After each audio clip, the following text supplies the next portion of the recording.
அன்பார்ந்த பத்திரிகை, தொலைக்காட்சி மற்றும் அனைத்து ஊடக நண்பர்களுக்கும் என்னுடைய வணக்கத்தை தெரிவித்துக் கொள்கிறேன்.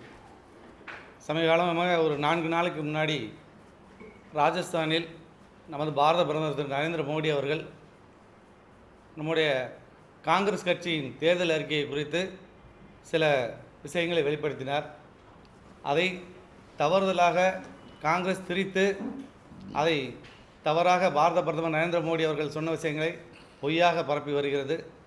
அதற்காக அனைத்து பாராளுமன்றங்களிலும் செய்தியாளர்களிடம் நாங்கள் விளக்கத்தை தெரிவித்துக் கொள்கிறோம். அதே போல் இங்கே விருதுநகர் பாராளுமன்றத்திலும் அதனால் சிறு விளக்கத்தை உங்களிடம் தெரிவித்துக் கொள்வதற்காக உங்களை எல்லாம் அழைத்திருக்கிறோம். காங்கிரஸின் தேர்தல் அறிக்கையிலே குறிப்பிட்டுள்ளது போல் அவங்க இது மட்டும் இல்லை, இதுக்கு முன்னாடி திரு ராகுல் காந்தி அவர்கள் மார்ச் 16ஆம் தேதியே இதை குறிப்பிட்டு பேசியிருக்கிறாங்க. அதாவது நாங்கள் ஆட்சிக்கு வந்தால் மக்கள் ஜாதி வாரிய கணக்கெடுப்பு, பொருளாதாரம் மற்றும் நிறுவன ரீதியாக கணக்கெடுப்பு நடத்தப்படும் என்று சொல்லியிருக்காங்க. அதே போல் ஏப்ரல் மார்ச் 16ஆம் தேதி பேசினதும் ஏப்ரல் 6ஆம் தேதி மறுபடியும் மகாராஷ்டிராவில் மறுபடியும் குறிப்பிட்டிருக்கிறார்.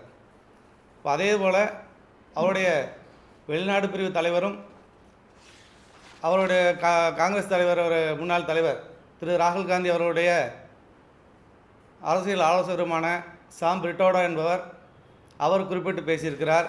இது மாதிரி அமெரிக்காவில் இருக்கும் ஒரு சட்டத்தை இங்கே கொண்டு வருவதற்காக முயற்சிகள் நடைபெற்று கொண்டு இருக்கிறது என்று அவரே வெளிப்படையாக சொல்லியிருக்கிறார்.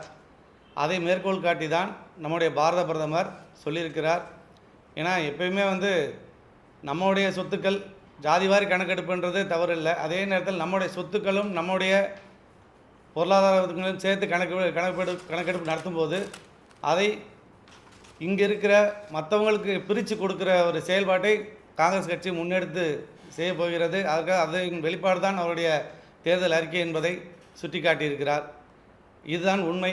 இதை தவறுதலாக அப்படி நாங்கள் சொல்லவே இல்லை, அதை செய்யவே இல்லை என்ற ஒரு கருத்தை அவர்கள் சொல்கிறார்கள். ஆனால் இதுதான் காங்கிரஸ் கட்சியோட உண்மையான தேர்தல் அறிக்கை நிலைப்பாடு.